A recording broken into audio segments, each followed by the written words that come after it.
오늘 하나님의 말씀 마가복음 11장 1절에서 6절까지 말씀입니다. 마가복음 11장 1절에서 6절까지 말씀을 우리 같이 읽도록 하겠습니다. 그들이 예루살렘에 가까이 와서 감람산 벳바게와 베다니에 이르렀을 때에 예수께서 제자 중 둘을 보내시며 이르시되 너희 맞은편 마을로 가라. 그리로 들어가면 곧 아직 아무도 타보지 않은 나귀 새끼가 매어 있는 것을 보리니 풀어 끌고 오라. 만일 누가 너희에게 왜 이렇게 하느냐 묻거든 주가 쓰시겠다 하라. 그리하면 즉시 이리로 보내리라 하시니 쟤네들이 가서 본즉 나귀 새끼가 문 앞 거리에 매어 있는지라. 그것을 푸니 거기에 서 있는 사람 중 어떤 이들이 이르되 나귀 새끼를 풀어 무엇하려느냐 하며 쟤네들이 예수께서 이르신 대로 말한데 이에 허락하는지라. 아멘. 아멘. 할렐루야. 오늘 하나님의 말씀은 주가 쓰시겠다 하라 이 말씀인데 우리 세번역에는 주님께서 쓰시려고 합니다 이렇게 번역이 되어 있습니다. 주님께서 쓰시려고 합니다. 아직 안 쓰신 거죠. 쓰시려고 합니다. 무엇을 어떻게 왜? 오늘 종료주일을 맞이해서 정말 늘 우리가 듣던 그런 표현들이지만은 오늘은 특별히 성찬 예배로 하나님 앞에 영광 돌리고자 합니다. 사실 이 벳바게 베다니 그렇게 나오게 되면 이 감람산 이 산기슭에 있는 동네입니다. 그러니까 예루살렘에서 좀 떨어져 있는 멀어봐야 베다니 같은 경우는 한 2km 정도밖에 안 된다 그러죠. 그러니까 상당히 가까운 거리인데 예루살렘은 성이죠. 그러면 이 벳바게나 베다니는 성문 밖입니다. 그럼 옛날부터 성문 밖은 뭡니까? 별로 부자들이 사는 동네가 못 된다라는 거죠. 그리고 이 벳바게라는 이 말은 무화과 나무의 집 이런 의미가 있어요. 무화과 나무의 밭집 이런 뜻. 그러니까 벳바게, 베트라는 것은 집이라는 건데 바게라는 것은 그런 의미가 있습니다. 무화과의 첫 열매를 바게라 그래요. 헬란 말로. 그래서 벳바게 그러면 무화과 나무의 밭, 무화과 나무 집. 우리 지금 말하면 배밭 그런 거죠. 그러면 배밭이 많으면 뭡니까? 사람이 사는 곳이 못 되죠. 그러니까 한마디로 보게 되면 벳바게, 베다니 이 동네는 달동네라는 겁니다. 사람이 잘 사는 동네는 예루살렘에 있겠죠. 그러니까 벳바게나 베다니는 사람이 잘 못 사는 정말 우리식으로 말하면 달동네 같은 그런 동네인데 예수님은 예루살렘 쪽으로 왔을 때에 이게 베다니에서 많이 주무셨어요. 성 안에서 주무신 게 아니라 성 밖 베다니 쪽에서 그 베다니 보게 되면 마르다, 마리아, 나사로가 살던 집이 거기 있죠. 자, 이런 그 내용을 우리가 볼 때에 정말 이 종료주일 예수님께서 이렇게 나귀를 타고 예루살렘 성문을 향해서 들어간다라고 할 때 출발점이 어디냐니까 벳바게라는 곳입니다. 그러니까 감람산 기슭이죠, 그러니까 어떻게 보게 되면 이 산기슭에서 이제 어린 나귀를 타고 예루살렘에 이제 입성하는 이제 그 장면, 그때에 많은 사람들이 이 종려나무 가지를 꺾어서 흔들면서 호산나, 호산나. 그래서 호산나 주일이라고도 얘기하는데 이 종려나무라는 것은 바로 뭐냐면 대추야자 열매를 이렇게 가리키고 있어요. 그래서 이 이스라엘 백성들이 출애굽해가지고 홍해를 건너서 정말 이 수르 협격을 지나 이 마라의 쓴물을 거쳐서 엘림이라는 곳에 도착할 때에 종려나무가 70그루가 거기 있다. 이제 이런 장면이 나옵니다. 그 오아시스예요, 거기는. 그러니까 사막 가운데 오아시스에 종려나무가 있는데 이게 얼마나 열매가 단지 이 종려나무를 발견하게 되면 그야말로 우리식으로 말하면 노다지다. 이럴 정도로 굉장히 큰 기쁨이 있었다라는 겁니다. 그래서 레위기 23장 40절에 보게 되면 이스라엘 백성들이 가나안 땅에 들어가서 각종 실과와 함께 종려나무 가지를 취해서 하나님 앞에 즐거워하라 하는 말씀이 나와요. 그만큼 종려가지는 기쁨, 즐거움을 의미하고 있습니다. 그러니까 우리 주는 잔치. 예수님이 예루살렘 성에 들어온다 그러는데 잔치가 벌어지는 겁니다. 그런데 우리가 생각해 볼 일이 있어요. 예수님이 과연 정말 임금일까라는 거예요. 예수님은 임금이 아닌데 많은 유대인들은 예수님을 임금처럼 생각하고 있었다라는 겁니다. 그래서 호산나 호산나 부르면서 정말 우리를 구원해 주십시오라는 것은 옛날 유대인들은 이 로마 유대 전쟁이 벌어졌을 때에 이 로마한테 지배를 당하잖아요. 로마한테 지배를 당할 때에 이 이스라엘의 지배 계층은 누구냐면 바리새이 사람들입니다. 사두개파 사람들입니다. 그러니까 이들이 기득권을 유지하려면 어떻게 되겠어? 로마한테 아부를 해야 되잖아요. 그러니까 슬쩍 정치적으로 로마 쪽으로 아부하는 그런 모습이고, 우리는 그럴 수 없다. 우리는 목숨 걸고 독립운동했다. 젤로 땅들, 열심당원이라 그러죠. 이들은 정말 독립투사같이 전쟁을 벌이는. 그런데 유대인들은 늘 뭐가 있냐면 메시아라는 사상이 있었습니다. 메시아. 다시 말해서 이스라엘을 회복할 다윗의 자손 가운데 예수 그리스도, 그러니까 메시아가 오실 거다. 근데 그분이 예수님이라는 거예요. 그러다 보니까 그들의 생각은 굉장히 마음이 부풀어 올랐습니다. 야, 이제 종점에 다 왔구나. 예수님이 예루살렘 성에 들어오게 되면 이제 하늘의 능력을 보여줘서 이 로마 사람들 다 쫓아내고 왕으로 이제 올라오시겠다. 그렇게 되면 이스라엘 사람들은 독립만세를 부르는 거잖아요. 그러니까 호산나를 외치는 그 장면은 독립만세를 부르는 그런 기쁨이라는 겁니다. 아직 독립은 안 됐죠. 그냥 그런 기대감 속에서. 그래서 이 장면이 마태복음에도 나오고 마가복음도 나오고 누가복음도 나오고 요한복음도 나옵니다. 네 복음서에 다 이 내용이 나오는데 오늘 특별히 저는 마가복음을 선택한 거예요. 왜냐하면 마가복음은 그 당시에 복음서 가운데 가장 제일 먼저 기록된 책이 마가복음입니다.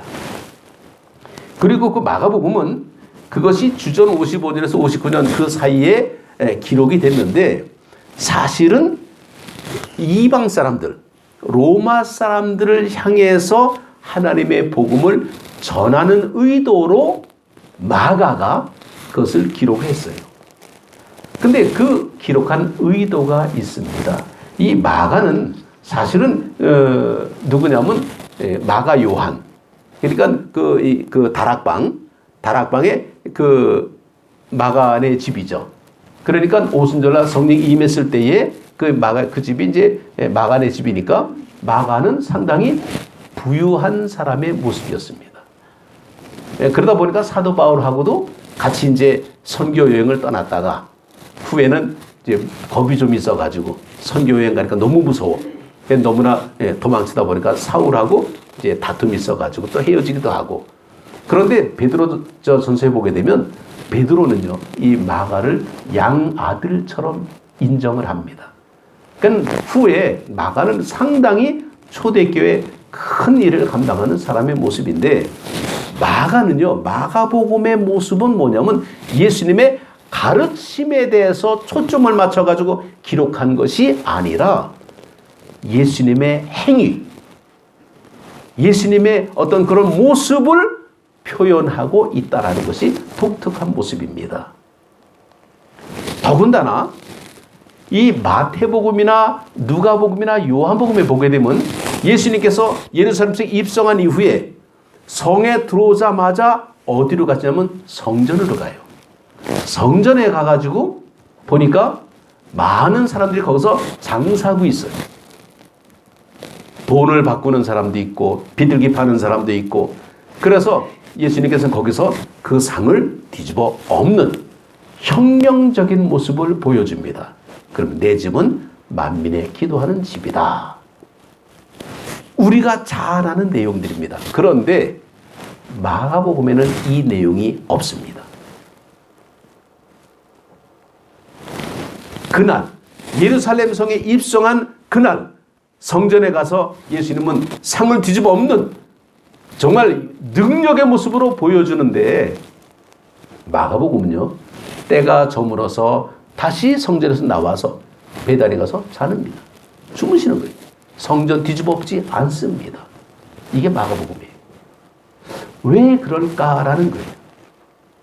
왜 그럴까? 이 마가는 이스라엘 사람들이 모두가 원하는 메시아, 모두가 원하는 이스라엘의 어떤 독립, 이런 것을 추구하는 그들은 뭔가 잘못됐다라는 것을 지적해주는 그런 표현의 모습이죠. 물론 그 다음날, 마가복음에는 그 다음날 성전에 가서 이제 장사하는 사람들을 내쫓는 그런 장면이 나옵니다. 그래서, 그날 그런 것이 그 다음날 이제 그때 이제 하루 인터벌을 이렇게 두고 마가는 기록을 하고 있는 겁니다. 바로 그것은 초점은 성전을 정화하는 것이 목적이 아니다라는 거예요. 마가의 의도는 바로 거기에 나옵니다. 그래서 베다니에서 주무셨다라는 것은 바로 뭐냐? 예수님의 행동은 가난한 사람들, 좀 없는 사람들, 이런 사람들하고 함께 지냈다라는 거죠. 다시 말해서 예수님의 모습은 겸손한 모습으로 이 땅에 오셨다라는 것을 포커스를 맞추고 있습니다. 그래서 나귀를 타신 거예요. 근데 나귀는 사실 그 당시 그 노새하고 나귀는 좀 구별하기가 좀 어렵다 그러죠. 근데 노새는 임금, 그다음에 그 요즘 말하면 양반들, 귀족들, 이런 사람들은 노새를 타고, 나귀는 돈 없는 사람들, 백 없는 사람들, 일반 서민들이 나귀를 탔다 그럽니다. 근데 당시는 어떤 시대냐? 로마 시대 아닙니까? 로마 시대의 왕으로 등장하려면 뭘 타야 돼요? 말을 타야 됩니다. 그래야 로마 장군처럼 말을 타고 쫙 등장하고 가야 되는데, 아니 일반 서민들이, 돈 없는 서민들이 타는 노새도 아니고 나귀를 타고 예루살렘에 입성했다라는 겁니다. 근데 그 많은 사람들이 호산나를 외쳤지만은, 그러나 닷새가 지나서 예수를 십자가에 못 박으라고 소리쳤던 바로 그들이었습니다. 그러니까 호산나라고 외쳤던 그들이 예수를 못 박으라고 얘기하던 바로 그들은 다른 사람이 아니었다라는 거죠. 이런 모든 사실을 알고 있는 예수님의 모습은 얼마나 참담한 모습이었을까라는 거죠. 그래서 예수님께서는 나귀를 타고 예루살렘 입성을 해도 아마도 웃을 수가 없었을 겁니다. 많은 사람도 겉옷을 벗어서 길에 깔면서 우리를 구원해 주시오, 이스라엘이 회복할 때가 이때입니까? 아주 난리를 치면서 환호하는데, 예수님은 그저 묵묵히 십자가를 치러 예루살렘으로 입성하고 있었다라는 겁니다. 참, 우리는 그 예수님의 모습을 보면서 우리는 첫 번째, 그 어린 나귀를 탔던 그 모습, 아무도 타지 않은 나귀. 그러니까 좀 그래도 등치가 좀 있고, 그래도 사람 좀 이렇게 짐을 실을 수 있는 그런 나귀 정도면 괜찮을 것 같은데, 아무도 타보지 않은 나귀라고 나와요. 그럼 좀 미숙한 거예요. 좀 약해 보이는 겁니다. 좀 아슬아슬하게 예수님은 할 필요면 어린 나귀를 왜 타셨을까라는 거예요. 정말 그것은 바로 순결한 모습, 때묻지 않은 그 나귀의 모습을 여기서 우리는 볼 수 있습니다. 하나님 앞에 쓰임받는 나귀의 모습은 아무도 타보지 않은 나귀의 모습이었습니다. 멍에 매지 않은. 근데 또 재미나는 것은요, 이 멍에라는 것은 짐승들을 이렇게 목에다 이렇게 매갖고 나무 도구를 이렇게 매서 이제 끌고 가게 이제 만들어 놨는데, 팔레스타인 지역은요, 멍에는 혼자 매는 게 아니라 그러죠. 그래서 늘 짐승들은 멍에를 같이 맸다 그럽니다. 이 두 마리가 한 조가 돼가지고, 그래서 멍에를 같이 매지 말라 하는 그런 말씀들이 막 나올 때, 소하고 힘쓰는 소하고 연약한 소하고 같이 멍에를 매게 되면 누가 유리합니까? 연약한 소가 유리하겠죠. 그러면 힘쓰는 소가 다 끌고 가는 거예요. 그러니까 멍에, 이제 그런 거죠. 예수님께서도 정말 내 멍에는 가볍고 쉬민이라 이런 말씀 우리가 기억할 수 있겠죠. 멍에는 쌍으로 짓는 거지 혼자 짓는 게 아닙니다. 그러니까 이 노새는 이 나귀는 멍에 매지 않은, 그러니까 한 마리 아주 빈약해 보이고 연약해 보이는, 그러나 굉장히 순결한 모습을 보여주고 있습니다. 하나님 앞에 쓰임 받았다라는 것은 조금은 미성숙해 보이고 좀 연약해 보이지만은 주님께서는 그 어린 나귀를 타고 입성하는 것을 볼 때 하나님이 쓰시고자 하면 하나님이 준비된 나귀가 있다라는 겁니다. 자, 그 디모데후서 2장에 보게 되면 큰 집에는 금그릇도 있고 은그릇도 있고 나무그릇도 있고 질그릇도 있습니다. 자, 정말 그런데 거기에서 정말 쓰고자 하는 그런 그릇은 뭐냐? 이런 것들에서 자기를 깨끗하게 하면 귀히 쓰는 그릇이 되어 거룩하고 주일의 쓰심에 합당하며 모든 선한 일에 준비함이 되리라 하는 말씀이 나옵니다. 자기를 깨끗하게 하면, 그러니까 그릇의 재질을 얘기하는 것이 아니라 깨끗한 그릇을 사용하신다라는 겁니다. 우리는 그릇이 금으로 된 그릇, 은으로 된 그릇, 뭐 그냥 아주 정말 귀한 자질로 이렇게 만든, 하기야 전주에 가서 비빔밥 먹으니까 놋그릇으로 이렇게 나오더라고요. 아주 그 비빔밥이 또 그래 놋그릇을 먹으니까 너무 맛은 있어.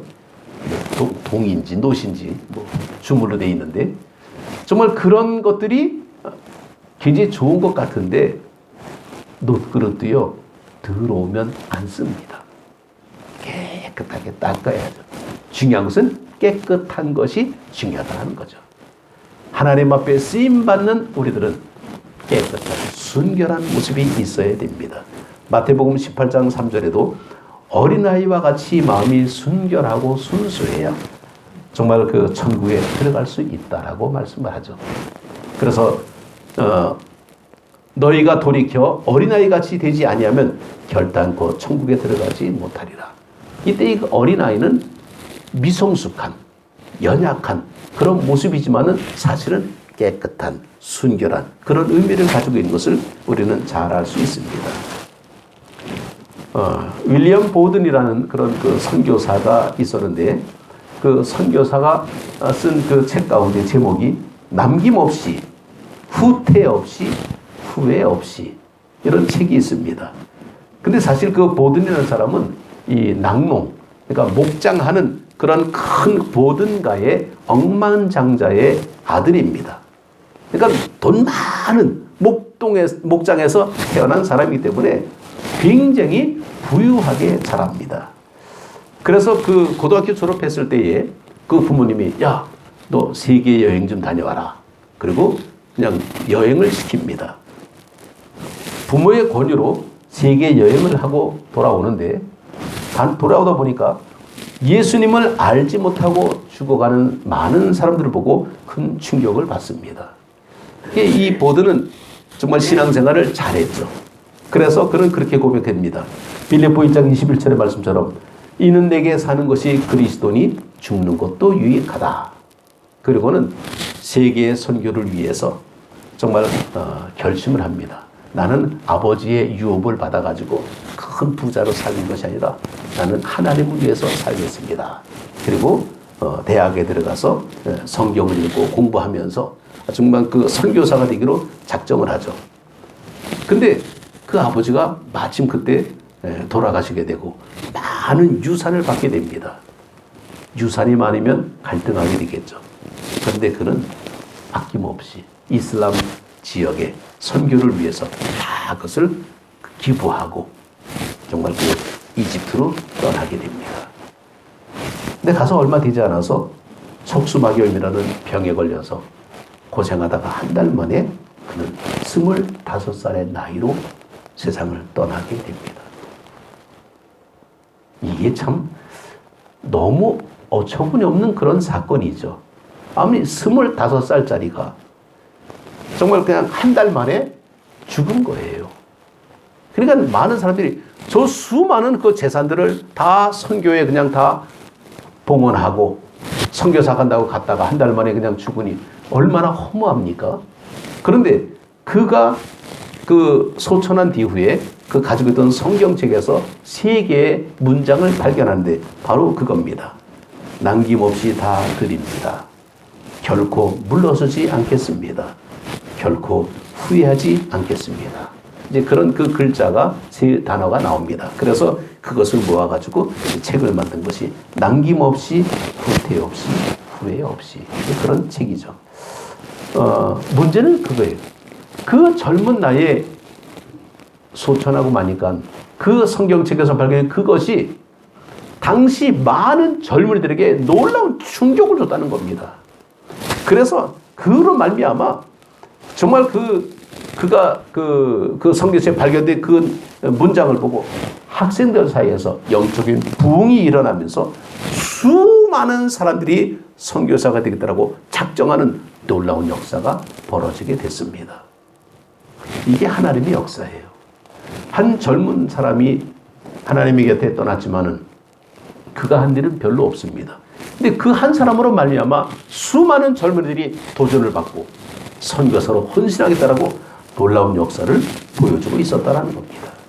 정말 그런 모습, 때묻지 않은 순수한 모습으로 하나님 앞에 정말 부름받았을 때에 그 모습에 도전받은 수많은 젊은이들이 영적으로 힘을 얻게 되는 이것이 바로 정말 타보지 않은 어린 나귀 같은 그런 모습이 아니었나라는 거죠. 좀 미성숙해 보이고 약해 보이고 보잘것없어 보이는데 그 한 사람을 위해서 수많은 영적인 그런 그 모습이 드러났다는 것은 너무나 이룰 수가 없습니다. 이 나귀를 데리고 올 때에 정말 나귀 주인이 있을 거 아닙니까? 근데 세번역 성경에 보게 되면 주가 쓰시겠다 하라. 주님께서 쓰시려고 합니다. 그러니까 그러면 가져가 쓰시오. 아주 단순하게 그렇게 우리가 이해되는데 세번역 성경은 그게 아니더라고요. 주님께서 쓰시고 돌려줄 테니까 가오. 그렇게 나옵니다.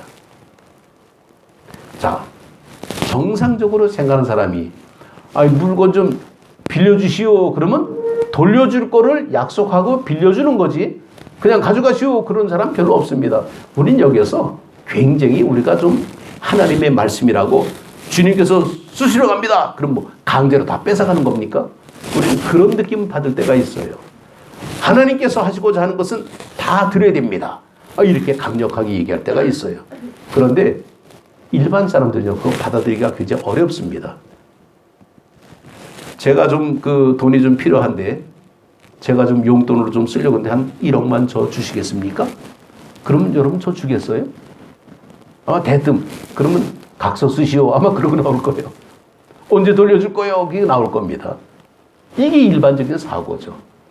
주님께서 쓰시려고 합니다. 그렇다고 우리가 줍니까?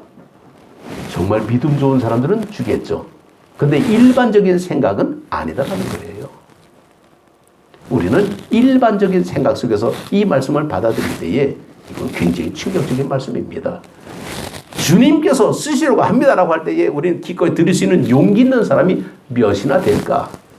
근데 세번역 성경에 보게 되면 쓰고 돌려줄 테니까 주시오. 이렇게 나와요. 그럼 그렇지. 그러면 아낌없이 그럼 쓰시오. 주님께서 쓰신다는데 그리고 잘 돌려주시오. 아낌없이 줄 거 아닙니까? 손해볼 거 없잖아요. 주님이 쓰시겠다는데. 그러니까 기꺼이 드릴 수 있는 마음도 생깁니다. 이건 우리들이 하는 얘기고 아마도 주님께서 원하신다면 기꺼이 드려야 되겠죠. 이게 우리 믿음의 모습이 돼야 됩니다.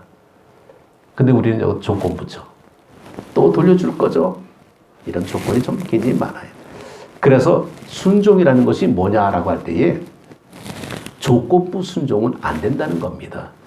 교회를 다니면서 우리는 조건부 순종이 참 많아요. 뭐뭐 해야 이런 거 합니다. 이렇게 나올 때가 많아요. 먼저 은혜를 받아야 하나님 일을 해야 되지 않겠습니까? 가진 게 있어야 헌금하지 않겠습니까? 이런 식이에요, 우리는. 늘 조건부적인 모습이 참 많습니다.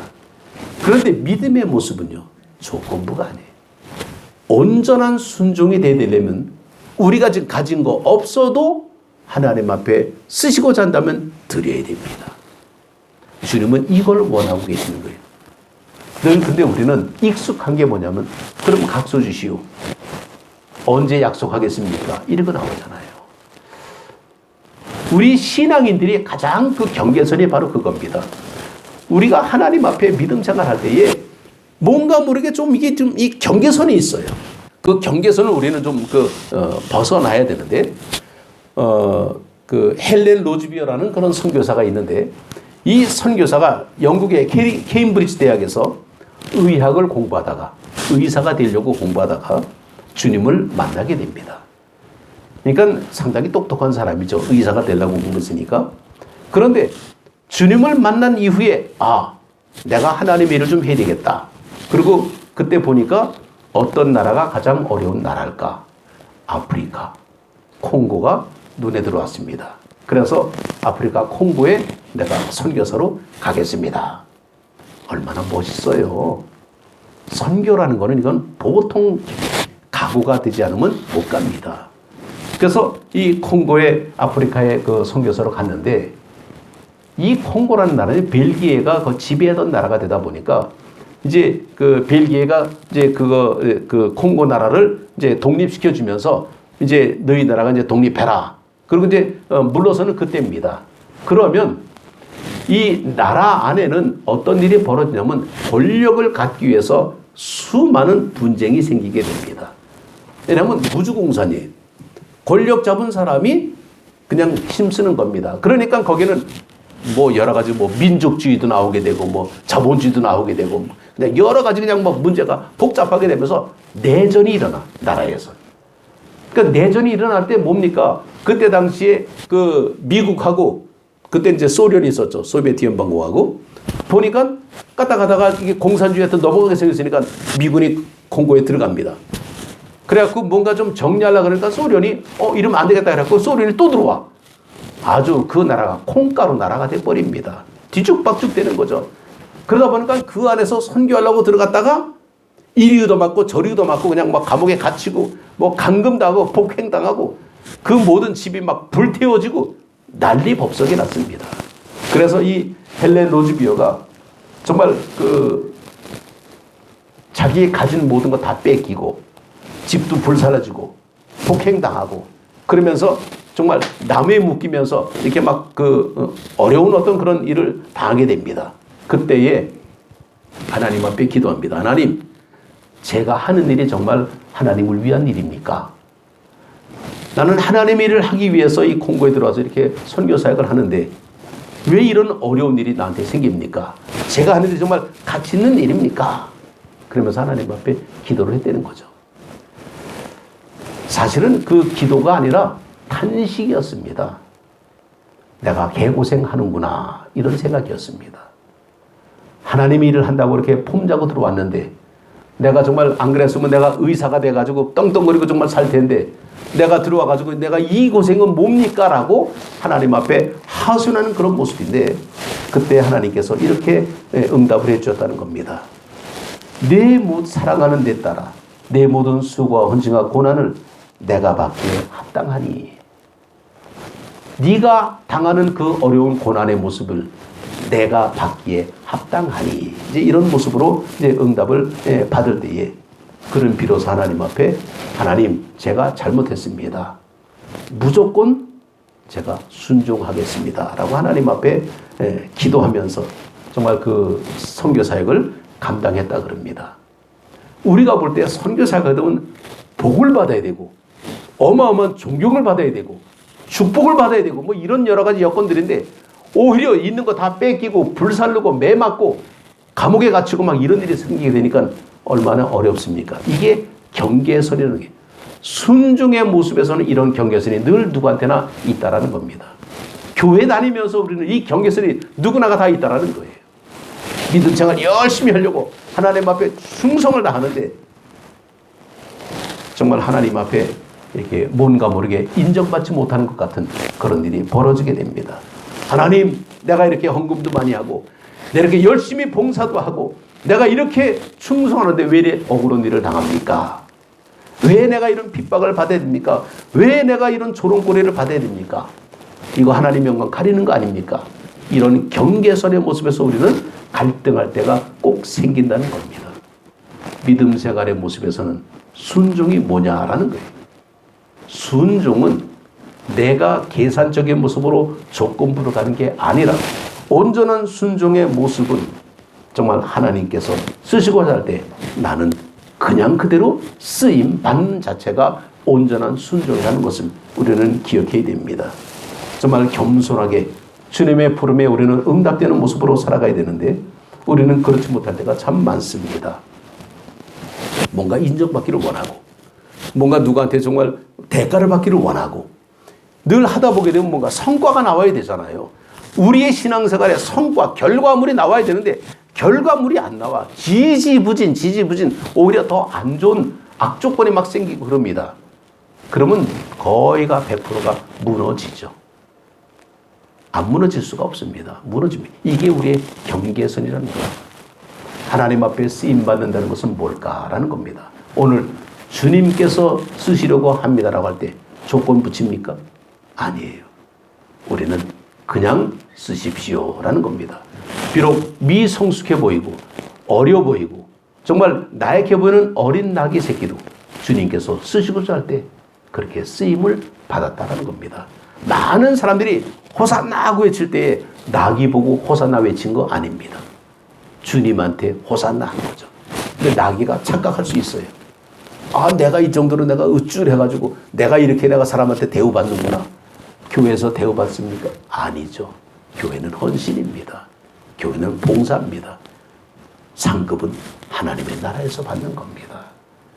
결과는 지금 뚜껑은 여기서 열 수가 없습니다. 하나님 나라에서 모든 것이 결정지는 겁니다. 그때까지 우리는 열심히 충성해서 올라가는 것이 우리의 삶의 모습입니다. 부활의 언덕까지가 가려면 우리는 고난의 언덕을 거쳐 가야만 부활에 갑니다. 죽어야만 부활하는 겁니다. 죽지 않고 부활이 될 수 있습니까? 죽지 않고는 부활이 없습니다. 우리의 영광의 모습은 믿음이라는 것은 바로 뭐냐? 끝까지 가는 겁니다. 지치지 말고 낙심하지 말고 지금 현재를 바라보는 것이 아니라 미래를 바라보고 열심히 나아갈 때 누가 뭐라 그래도 my way, 주님이 부르신 그 길을 우리는 가는 겁니다. 비록 나귀 새끼처럼 주님 앞에 그렇게 쓰임 받았지만은 별로 인정받지 못하고 눈길조차 받지 못하고 하지만은 주님을 등에 태우고 올라가잖아요. 그게 우리의 순종이 되어야 됩니다. 우리는 그런 순종의 모습으로 정말 주님 앞에 나설 때에 종려주일은 바로 그런 겁니다. 호산나는 이건 허상의 모습이요. 정말 실질적인 우리의 모습은 하나님 앞에 그렇게 쓰임받기를 원하는 모습으로 주님을 따라가야 됩니다. 영광받으러 가는 것이 아니라 우리는 주님의 고난에 참여하러 들어가는 겁니다. 이게 고난주간이에요. 예수님께서 이 고난주간에 탑이 어디입니까? 십자가 아닙니까? 죽기까지 겸손하게 참으셨다라는 겁니다. 한순간에 뒤집어 엎을 수도 있겠죠. 천지를 창조하신 하나님인데 그거 못하겠습니까? 그러나 그때까지 참고 또 참고. 참는 이유는 뭡니까? 사랑은 오래 참고 사랑이었습니다. 사랑하기 때문에 주님은 우리를 그렇게 돌봐주셨죠.